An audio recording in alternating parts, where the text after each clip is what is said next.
Paz, amados. Esse mês nós estamos falando sobre o que Jesus disse de si mesmo. Amém?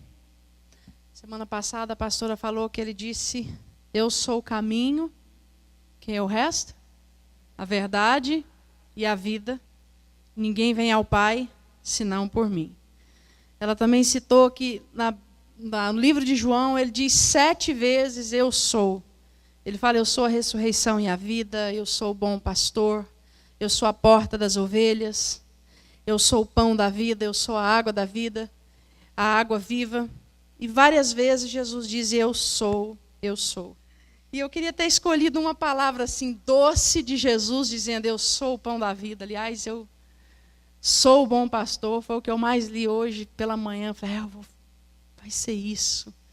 E o Espírito Santo falando: não. Então, o título dessa palavra é Jesus, o divisor. Aquele que veio para dividir. Abra sua Bíblia em Lucas. Nós estamos acostumados e ouvimos desde que nos convertemos, desde que entramos na igreja, que Jesus ele é o unificador de todas as coisas. E ele é. Amém? Ele jogou no chão a barreira de inimizade que havia entre nós e o Senhor. Ele nos fez amigos de Deus novamente. Ele une os irmãos. Ele nos une na cruz do Calvário. Por exemplo, na cruz, goiano e mineiro é igual. Jesus nos igualou. A Selenice vai assim, tipo assim, nossa, que estou no lucro, né? De céu, o mineiro ser igualado com o goiano está no lucro. Né? Na cruz, Jesus nos igualou. Não interessa o nosso nível de pecado, às vezes você acha que você pecou pouco e olha para o lado e fala assim: nossa, aquele ali pecou muito. Mas na cruz nós fomos igualados no Senhor. Amém? Nós somos unificados no Senhor, nós podemos nos tornar um. Eu posso olhar para a pessoa mais diferente de mim e falar assim: você é meu irmão. Agorinha mesmo eu estava abraçado com o Rafael e falando: você é um irmão que Deus me deu. E ele é mesmo, irmão querido que Deus me deu. E eu pego no pé dele igual como eu pegava no pé do Fernando. Mas o pior não é isso, é que ele pega no meu pé como meus 2 irmãos juntos. E mais um pouquinho. Eu só sou uma e ele age por 2. Ele é terrível. Mas a cruz, em Cristo, ele fez isso, ele nos uniu.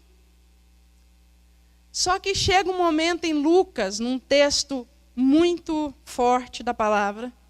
Abre em Lucas 12. Você já abriu em Lucas, capítulo 12. Não sei se eu estou bebendo água babada do Isaac ou da pastora, mas vamos lá de novo.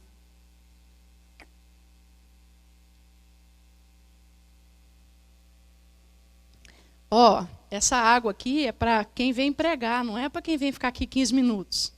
Tá? Vou avisando para vocês dois, vocês estão tomando a água errada.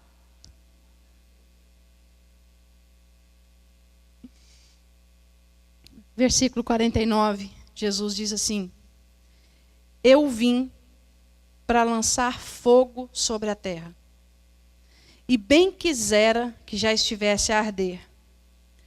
Tenho, porém, um batismo com o qual hei de ser batizado, e quanto me angustio, até que o mesmo se realize. Suponho que eu vim para dar paz à terra? Não.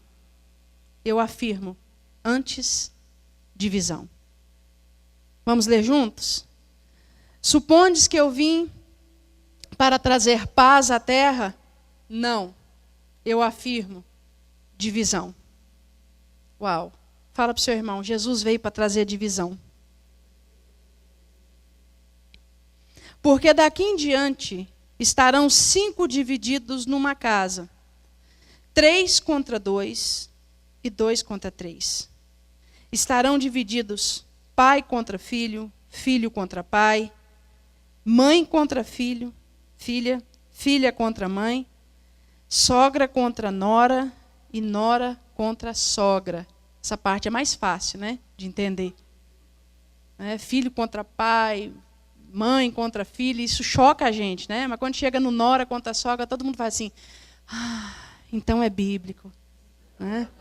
Dá aquele alívio, né? Chocante, ai não.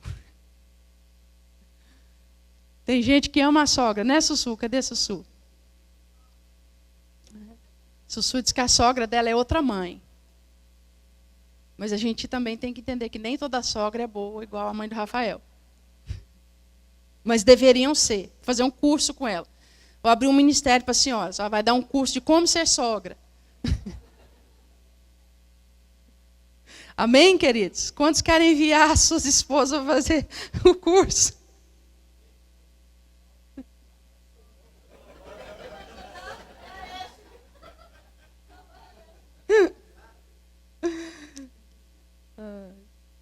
Queridos, Jesus toca num assunto tão delicado. E de uma forma tão dura. Ele fala que ele veio trazer divisão. E o assunto é tão delicado porque ele estabelece esse lugar de divisão quando sendo onde? Dentro da família. Forte, né? A gente gostaria de ler esse texto, Jesus falando assim, eu vim trazer divisão entre patrão e empregado. Entre professor e aluno. Mas ele estabelece um curral, um lugar de ação dessa divisão que ele veio trazer. Num ambiente que nos choca. Ele fala, eu vim trazer essa divisão dentro da família. E quando você vai ler o texto e o contexto, você entende por que Jesus quis logo chocar e falar que ele veio trazer essa divisão dentro da família. Quando você lê esse contexto, você percebe que Jesus está estabelecendo um padrão. E um padrão alto, um padrão elevado. Jesus não chama ninguém para esse padrão alto logo de cara. Ele vai nos chamando para esse padrão, ele vai nos chamando para esse compromisso. E à medida que nós vamos caminhando com ele, ele vai nos levando a passar por provas e nos colocando em níveis mais altos. Amém? Jesus não chega para um novo convertido como nós crentes, nós fazemos isso. A pessoa levanta a mão no culto e aceita Jesus. No outro dia a gente quer ela santa. Com a roupa abaixo do joelho. É ou não é? Com a maquiagem mais discreta, se for mulher. Se for homem, a gente já quer que ele pare de fumar, beber e tudo mais naquele momento. E se não parar, a gente olha e fala, ih, converteu nada. Domingo passado estava de saia curta e esse está também. Converteu nada. Não é assim? Nós já queremos a transformação por fora. Mas Jesus começa um processo paulatino na vida daquelas pessoas que ele chama. E não repentino. E Jesus, então, a primeira vez que ele fala com os discípulos, a pastora pregou isso aqui algumas semanas atrás, os discípulos perguntam para ele assim, mestre, onde moras? Primeira frase que sai da boca de Jesus, venha e veja. Então, o primeiro nível de relacionamento que Jesus tem conosco é esse, venha, veja. Veja como é bom. Veja como esse povo é bonito.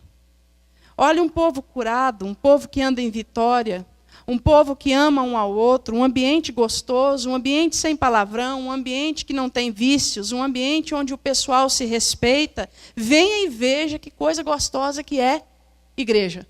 Não é assim?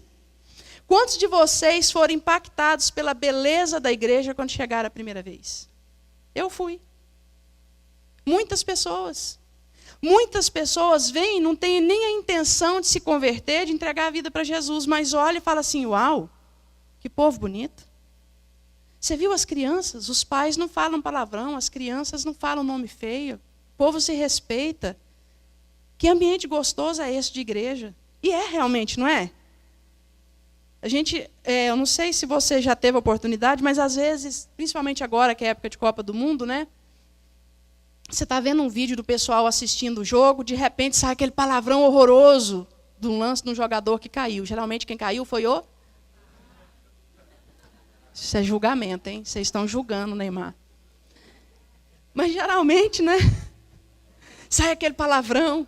Mas se você está com crente, não sai. Você fala, ah, infeliz. Oh, abençoado, não é? Então a gente gosta desse ambiente, a gente cria nosso céu particular e é gostoso, e tem que ser assim, tem que ser cada vez melhor. Amém? Não tem que ser cada vez melhor? Então Jesus chama e fala, vem ver. Passa um pouco, ele fala assim, vem e me segue. E eu vou te fazer pescador de homens. Ou seja, eu vou mudar o propósito da sua vida. Você achou que você nasceu para ter uma profissão, para fazer dinheiro, para crescer, para ser rico, mas eu vou te mostrar algo mais importante, eu vou te mostrar um propósito superior. Eu vou fazer de você um pescador de homens. Peixe tinha valor naquela época? Tinha, muito. Era o ganha-pão deles, não era? Mas nós vemos aí Jesus trocando propósito, trocando princípio de vida. Eu vou te mostrar algo ainda que é superior. Algo que vai fazer de você rico lá no céu, onde a traça não corrói e a ferrugem não come. Não é assim? Jesus então troca o propósito. Mais um pouco na frente, Jesus dá a constituição do reino. Jesus fala assim, olha, bem-aventurados humildes, bem-aventurados que choram, porque serão consolados. Jesus já começa a mostrar o padrão, qual que é. Já começa a ficar um pouquinho mais difícil. Não é assim? E na nossa vida cristã, da mesma forma como foi com os discípulos, Jesus nos chama, nós vemos um ambiente gostoso, nós decidimos seguir Jesus e ele vai então colocando, como diz o americano, a barra um pouquinho mais alta toda vez, para que nós possamos vencer os nossos limites e crescer nele. Amém? E esse momento aqui que Jesus fala essas coisas, ele coloca a barra lá em cima, ele coloca o nível lá em cima. Logo depois que ele fala que ele veio trazer divisão e que ninguém pode amar mais o filho ou a filha do que a ele, ele fala assim, e aquele que não tomar a sua cruz dia após dia e me seguir, ele não é digno de mim. Que padrão, né? Primeiro vem e veja, vem ver, vem e segue, aprende, depois morra junto comigo. Se ele chega de cara e fala assim, olha, você tem que morrer junto comigo. Eu fico preocupado quando eu vejo novo convertido lá no curso de caráter de Cristo em nós. Eu falo assim, não vai ficar. Fico com medo. Mas esse é como Jesus faz conosco. E aqui ele diz que ele veio trazer divisão dentro da família. E o motivo pelo qual ele fala isso, eu vou dizer para você agora. É porque é dentro da nossa casa que nós deixamos o padrão cair. É lá dentro da nossa casa que nós deixamos o padrão cair. Nós não deixamos o padrão cair na frente dos outros, muitas vezes. Nós mantemos as aparências. Mas dentro da nossa casa, o negócio é um pouquinho diferente. Porque lá ninguém está vendo. Então nós temos a tendência de deixar o padrão cair. A pastora pregou uma palavra, eu gosto de... Eu tenho todas as palavras que ela pregou até hoje nessa igreja, eu tenho anotado. Só não tenho anotado o dia que eu não estava aqui. Assim mesmo, eu ainda tenho umas duas que eu anotei pela internet. E uma das palavras que ela pregou que me impactou muito foi uma palavra que ela fala sobre paz. E ela disse que nós queremos ter paz a qualquer preço, ela disse nessa palavra. E a paz não pode ser a qualquer preço. Nós não podemos abaixar o preço. Amém? E ela fala isso, não abaixe o preço da paz, porque muitas vezes o preço da paz é a guerra. Essa é uma das maiores declarações de Abraham Lincoln. Ele falou que a paz, para ter paz, ele ia entrar em guerra. E nós cristãos, muitas vezes, para ter paz, nós precisamos entrar em guerra. Só que nós não queremos essa guerra dentro da nossa casa. Não é verdade? O apóstolo Paulo fala assim, eu vou explicar, queridos, eu não estou incentivando que a família brigue não, tá? Vou chegar no ponto, tá bom? Não se preocupe, não fique tenso, não fala assim, o que vai sair dali, a pastora deve estar tensa, deve estar assim, meu Deus, o que ela vai falar? Não se preocupe, nós vamos chegar no ponto, tá bom? Não estou incentivando ninguém a brigar, nem sogra e nora, tá bom? Mas dentro da nossa casa nós temos a tendência de entrar em comodismo. Falar assim, eu não vou entrar nessa guerra não. Eu vou baixar o padrão. E geralmente nós abaixamos o nosso padrão para não contrariar o outro e que o outro então fique no padrão. Nós abaixamos o padrão e entramos no padrão do outro para não ter guerra, para vivermos em paz. E eu falo para você sem medo de errar, essa paz é falsa. Porque quando a gente coloca a cabeça no travesseiro, o Espírito Santo de Deus tira essa paz, dizendo, está errado. Não é verdade?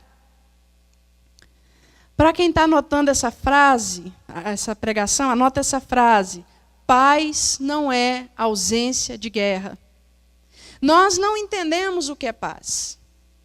Nós achamos que paz é tranquilidade, que paz é comodismo, paz é conforto. Isso não é paz. Paz é aquilo que nos sustenta e que nos alimenta, que nos sacia. Às vezes o mundo inteiro ao seu lado pode estar em guerra, tudo está de cabeça para baixo, mas você coloca a cabeça no travesseiro e dorme em paz. Vocês já sentiram isso? Porque você sabe que você está fazendo a coisa certa na hora certa?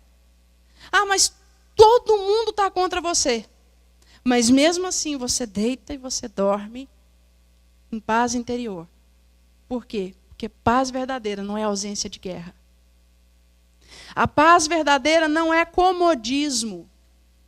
Não é você olhar e falar assim, está cômodo aqui, está bom desse jeito, eu não vou criar confusão para mim, então vai ficar assim mesmo. Isso é conformismo e comodismo, isso não é paz. A paz verdadeira, o apóstolo Paulo descreve em Filipenses 4:7, ele diz assim, a paz que excede todo entendimento, tome conta de você. Qual é essa paz que excede todo entendimento? Você olha ao seu lado, você vê guerra, divisões, dissensões, mas dentro de você tem paz. O apóstolo Paulo, segunda carta de Paulo aos Coríntios, é chamada de a carta do choro. Vocês sabiam disso? Paulo estava debaixo de grande tribulação. Paulo tinha fundado a igreja, ele dava assistência para a igreja, ele passou em Coríntios 3 anos da vida dele, edificando aqueles irmãos.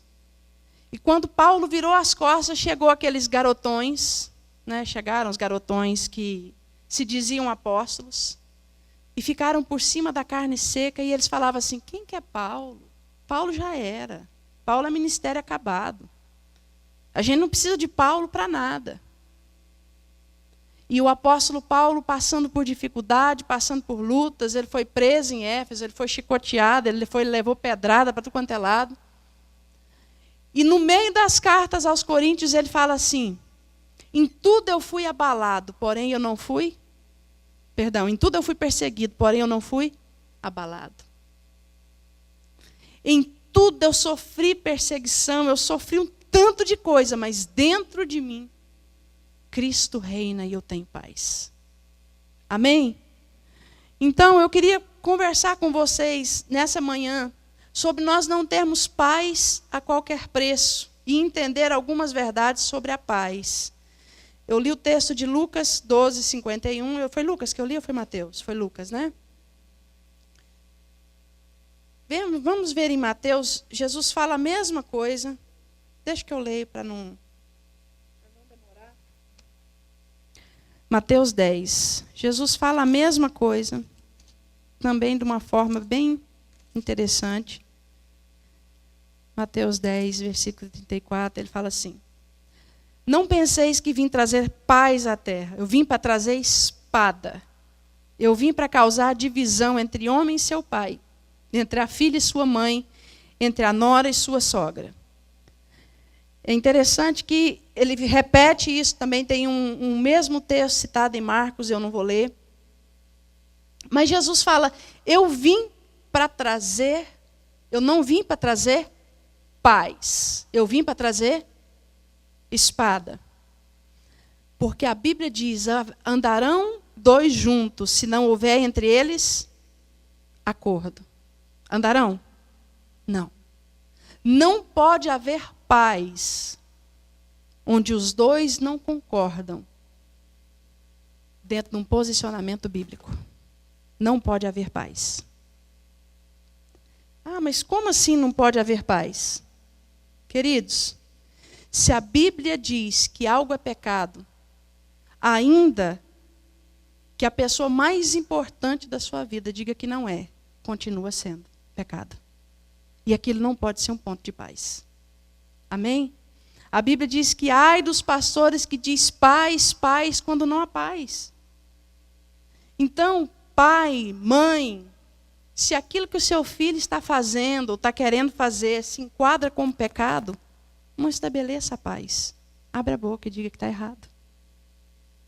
Amém? Posso ouvir um amém dos pais? Filho, se aquilo que você quer fazer, a sua mãe e o seu pai diz que é pecado, se enquadra na palavra de Deus, abaixa a cabeça e não tenta estabelecer a paz comprando com carinho, com mimo e com obediência parcial. Amém? Seja honesto. Estabeleça a paz onde há paz. Não venda os seus princípios. Cônjuges, não vendam os seus princípios. Nós vimos o caso de Ananias e Safira. Ananias morreu. Precisava Safira morrer? Precisava ou não, queridos? Não. Ah, mas ele é marido dela. Ele deu uma ordem para ela mentir. A ordem foi contra a palavra de Deus. O que ela tinha que ter falado para o apóstolo Pedro? Todos conhecem o texto? Alguém não conhece? Eu explico rápido. Ela mentiu. O marido dela vendeu uma propriedade. O dinheiro já era deles. E ele chegou para o apóstolo Pedro e falou assim, olha, eu vendi essa propriedade, vamos supor, por 1.000. Mas era mentira. Ele tinha vendido por 500. E antes de, por 2.000. E antes disso, ele tinha combinado com a esposa, você vai chegar lá e vai mentir também, você vai falar a mesma coisa. Quando ele mentiu para Pedro, Pedro falou para ele assim, mas o dinheiro já não era seu, não precisava de você mentir. Podia ter ficado com o dinheiro, é seu, é legal você ficar com esse dinheiro. Tá? O problema ali não era o dinheiro, era a atitude de hipocrisia. Ok? Muita gente prega que o problema ali é o dinheiro. Não era o dinheiro, ele tinha o direito. Pedro é claro quando ele diz o dinheiro era seu. Amém? Mas ela chegou e mentiu também, junto com o marido.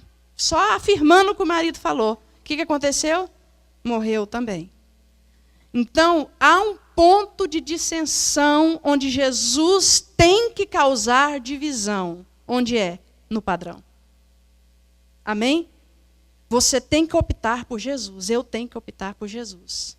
Não é padrão de ninguém, é o padrão de Cristo. Não ser conivente com o pecado de ninguém. Ah, mas não é chegar e expor. Ah, eu vou chegar e vou expor. Não, você não precisa, mas você não precisa entrar naquele pecado. Amém? E pode ser claro, e conversar e falar a palavra de Deus, me dá respaldo, para eu não te obedecer, para eu não fazer o que você está mandando, porque é pecado.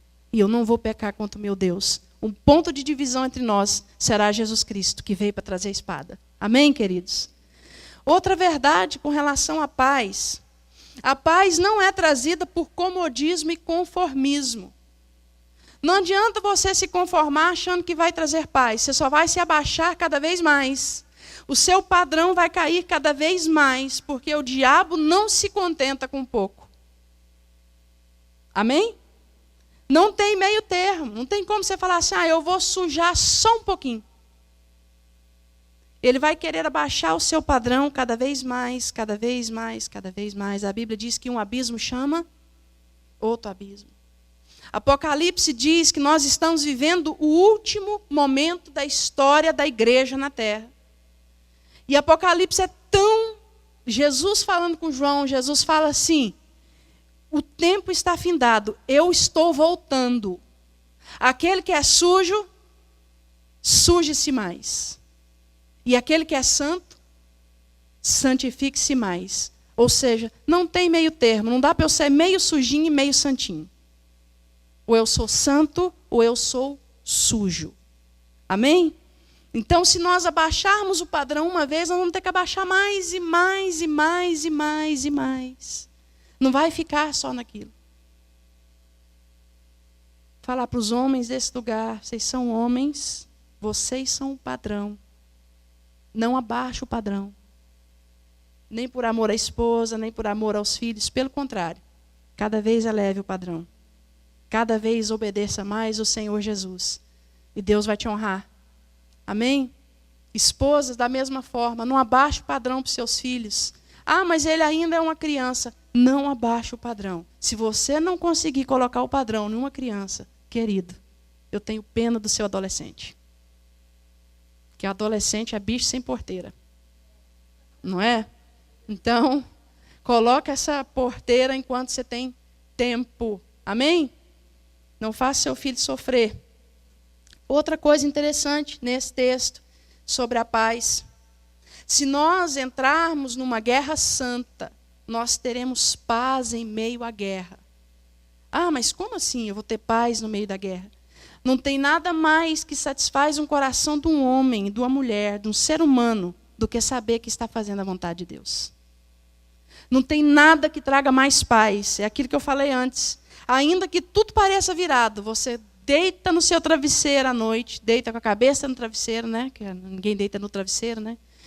Põe a cabeça no travesseiro à noite e dorme em paz, porque você sabe que você está no centro da vontade de Deus. E o centro da vontade de Deus satisfaz a gente. É uma coisa impressionante. Acho que é o Salmo 91 ou é o 27, eu não tenho certeza, que Davi fala assim, caiu 1000 ao meu lado e 1000 à minha direita e eu não serei atingido. Qual que é? Salmo 91. Você pode ter certeza que nessa guerra vão cair 1000 ao seu lado, 1000 à sua direita, de um lado e do outro, e você não será atingido. Porque a paz que excede todo entendimento vai guardar você. Amém? Só não abaixa o padrão. A outra colocação, não sei se vocês perceberam, no texto de Lucas fala assim, 2 serão inimigos de 3 e 3 serão inimigos de 2. Vocês perceberam isso no texto de Lucas? O que Jesus está querendo dizer é simples e claro. Não interessa se você está em minoria ou em maioria. Padrão é padrão. Ah, mas eu vou baixar o padrão porque, afinal de contas, quem quer isso aqui são 6 aqui de casa.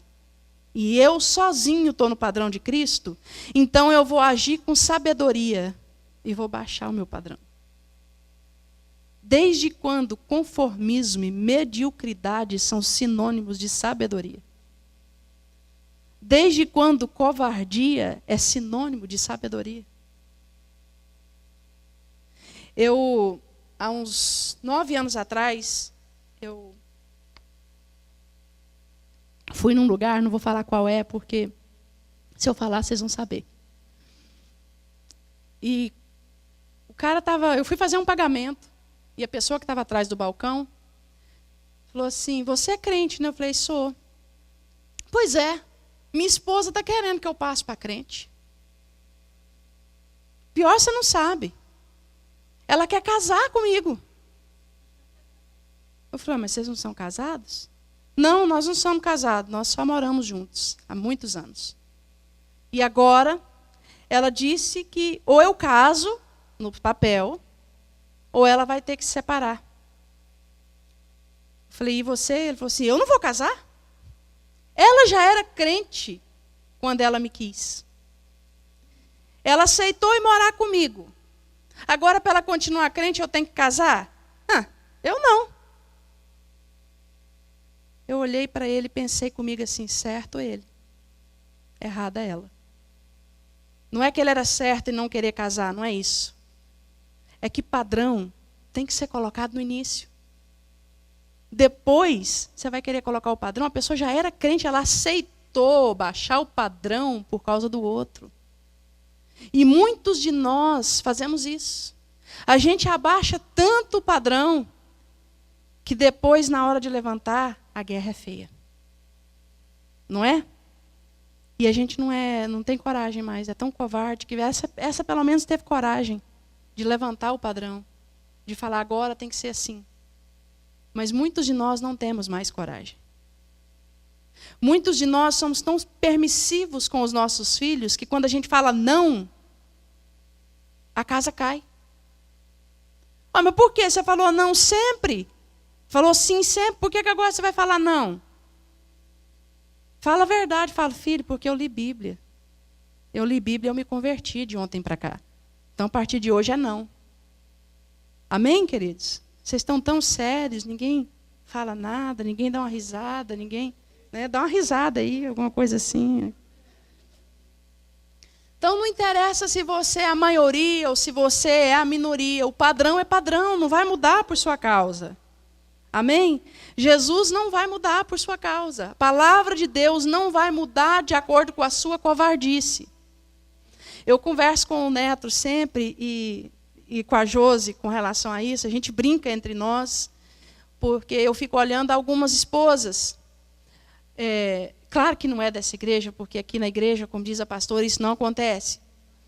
Mas fala, fulana, vem para a reunião de oração. Não posso, pastora, meu marido não deixa. Meu marido não deixa, eu não posso ir para a reunião de oração de jeito nenhum. Meu marido não deixa eu ir. Ah, beleza. Tem uma festa na hora da reunião de oração. Não vai ter reunião de oração, é uma festa. Fulana, você está aqui? Pois é, né? Eu estou. Oh, mas seu marido deixou? Então, a gente tem que fazer a obra de Deus, né, pastor? Né? Deixar. Ele não deixou, não, mas como a comunhão é muito importante, eu estou aqui, né? Então, assim, o padrão a gente usa como desculpa. Nós usamos para dar desculpa, nós usamos como desculpa para justificar o nosso conformismo, a nossa falta de posição em Deus. Quantas mulheres usam o marido e vice-versa? Quantos maridos, na hora de fazer algo, né, Neto? Vai fazer uma mudança. Ou preciso da sua ajuda, nós vamos fazer a mudança do irmão que está doente e é ele sozinho para fazer a mudança. Rapaz, eu preciso dar atenção para minha esposa. Minha esposa está cobrando de mim, que eu não dou atenção para ela, não sai com os meninos, não sai com ela, então hoje é o dia. Ah, mas sai mais tarde. Não, pois é, né, mas ela quer o dia inteiro. E nós usamos como desculpa. Queridos, eu não estou falando que nada disso é errado. O homem tem que dar atenção para a esposa, sim. Todos os dias, né, tia Tânia? Não é de vez em quando, não. Não é um dia da semana, não. O coração não pode ser parcial. Seu coração é da sua família. Em primeiro lugar, o Senhor. Depois o seu irmão. Depois você. A gente falou isso ali na aula. Mas nós precisamos passar por cima das nossas desculpas, por nível baixo que nós temos. Jesus coloca o padrão aqui e a gente fala, não, um dia eu chego lá. Por que um dia eu chego lá? Nós, brasileiros, crentes, nós temos a tendência de falar assim, Deus está me provando para me ensinar uma lição. Deus não prova ninguém para ensinar lição. Você vai falar amém, não? Você assustou agora? Deus prova porque Ele já ensinou a lição. E a prova vem para você mostrar se aprendeu ou não. Deus não é injusto. Ele não vai te cobrar uma equação matemática que você nunca aprendeu. Ele te ensina na palavra, falada do púlpito, doce, educada, meiga, suave aos seus ouvidos. E aí a prova vem para você dizer lá se você aprendeu ou não. A prova não é para te ensinar. Alguém aqui algum professor já deu prova para ensinar o aluno? Alguém já passou por isso? A prova é dada segundo a matéria que foi ministrada pelo professor. Amém? A partir do momento que você está sentado ouvindo aqui, você é indesculpável. E a prova vai vir, a não ser que você aprenda de coração, por livre e espontânea vontade. Amém? Você não vai precisar ser provado no servir se você, por livre e espontânea vontade, falar, Senhor, eu quero servir. Eu quero agir de acordo com a tua palavra. Amém, queridos? Amém? Amém. Glória a Deus. Então, não interessa se você é um número maior ou menor, o padrão é o mesmo. E, por último, pode ser que a sua guerra seja com uma pessoa de um grau de autoridade diferente do seu. Esse assunto é delicado. Mas aqui está dizendo que mãe se levantaria contra a filha, não está dizendo? Mas também está dizendo que mãe, que ele colocaria divisão entre filho e mãe. Está dizendo ou não está? Entre pai e filho, e entre filho e pai. Ele fala os dois lados. O que fazer quando esta guerra, essa divisão do Senhor Jesus for com uma pessoa com um grau de autoridade diferente do seu? Existem 2 pontos muito importantes nisso daí. Primeiro, a sua mãe e o seu pai, eles são autoridade dentro da sua casa. Amém? E ponto final. Ah, mas o que eu posso fazer? Porque o meu pai, ele está me obrigando a beber, por exemplo. Não sei se tem pai que faz isso, né? Tem? Tem pai que faz isso, glória a Deus. Misericórdia, queima Jesus. Mantenha o seu padrão. Mantenha o seu padrão. E o padrão é Jesus Cristo. Aquilo que Jesus falou. Mas não te dá, um momento nenhum, direito de discutir, de abrir a sua boca e blasfemar contra a autoridade. É isso que as pessoas não entendem. Amém? Eu não vou beber. Ponto final. A Bíblia me dá respaldo. Eu não vou beber. Mas eu também não vou discutir, eu não vou te faltar com respeito e eu não vou tocar na sua autoridade. Eu apenas vou me submeter à autoridade de Deus. Amém, queridos? E vice-versa, a questão é simples demais, é só complicado para os filhos. Principalmente quando o filho tem um padrão crente. Nós temos alguém aqui na igreja, eu não vou citar, não sei cadê ele. Não estou citando, é um homem. Que veio para a igreja debaixo de muita dificuldade. Porque a mãe não tinha entendimento. A mãe era crente. Né? Crente. De ir à igreja. Quem falou o quê? Meia boca, exatamente. E esse rapaz, ele ia vir para a igreja, a mãe falava assim, não, vamos para uma festa. Eu quero levar você para uma festa. Vai estar todos os meus amigos lá, eu quero te mostrar para todo mundo. Como você é um menino bonito, você já sabe que é bonito, né?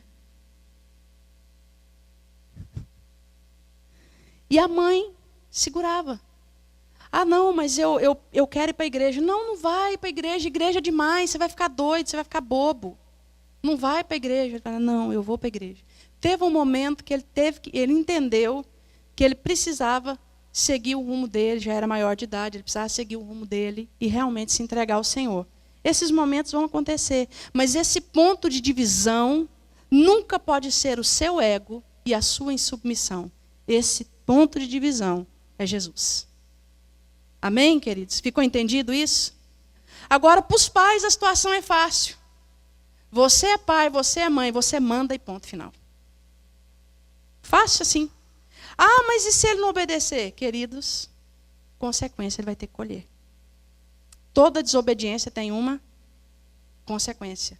Mas se você é pai, você é mãe, e você é omisso, você vai colher as consequências 2 vezes.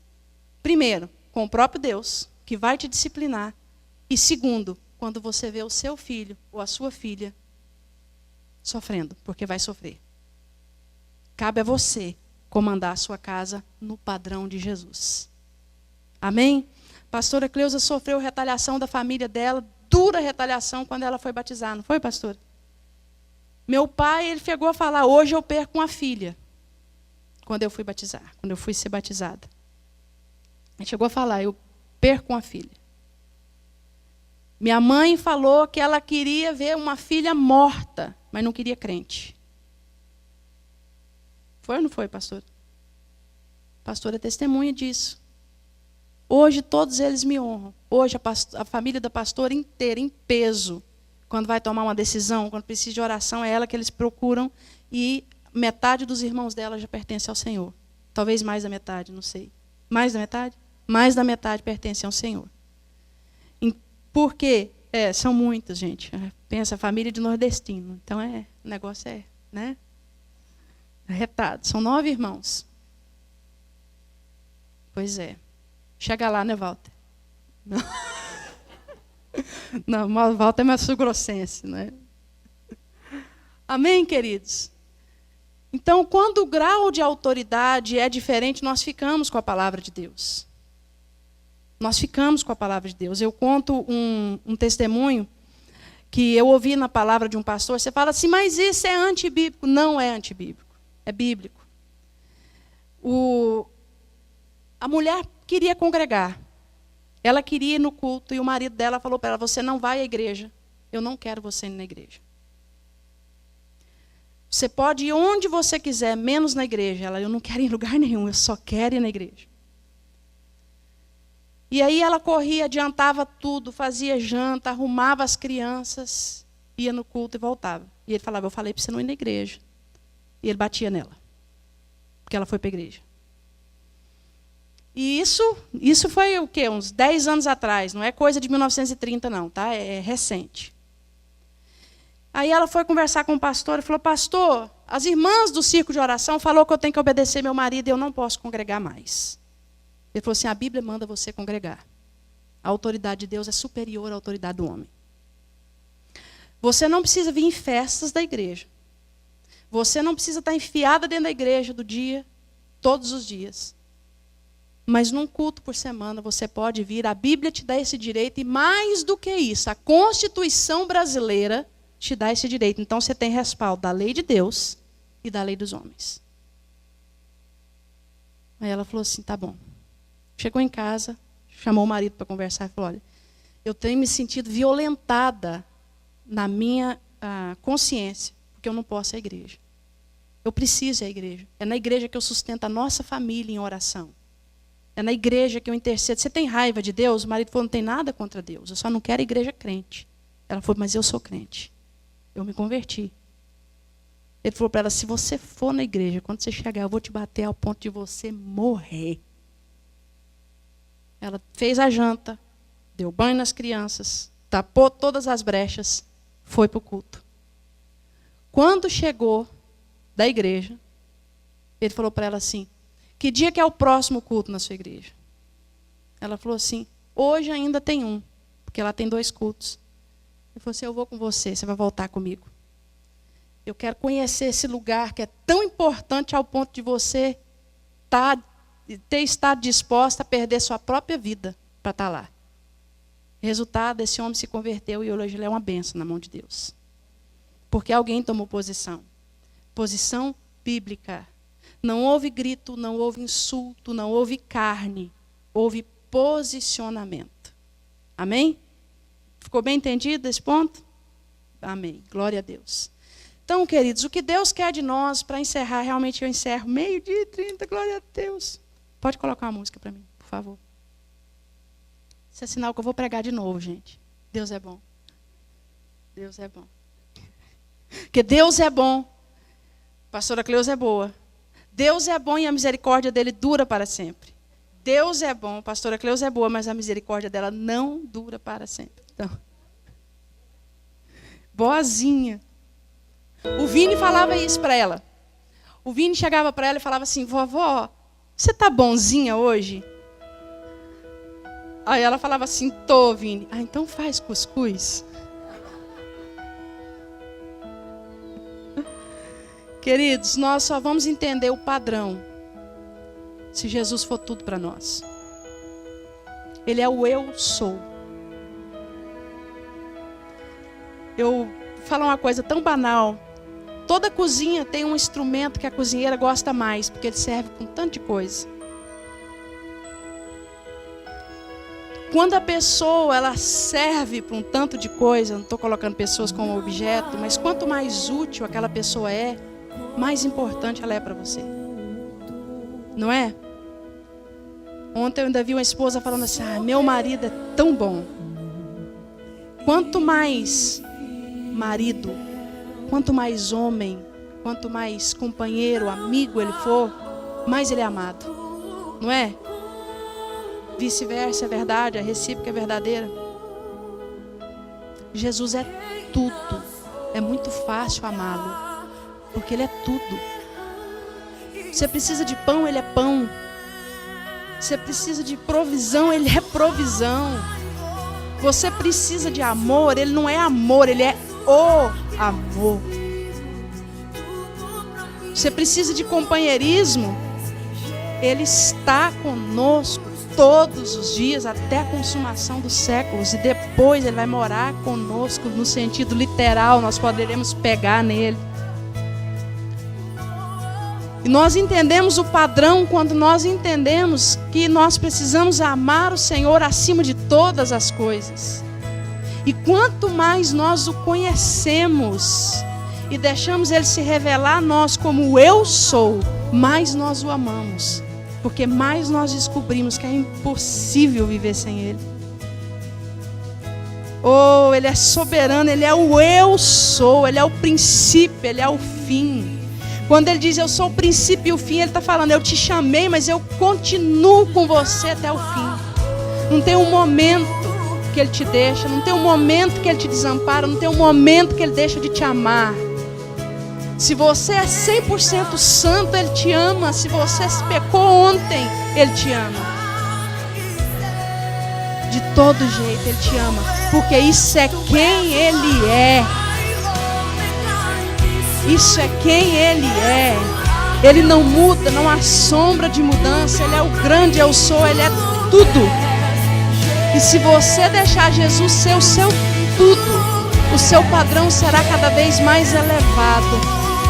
Vai ter guerra, vai ter divisão, mas Ele será contigo e será a sua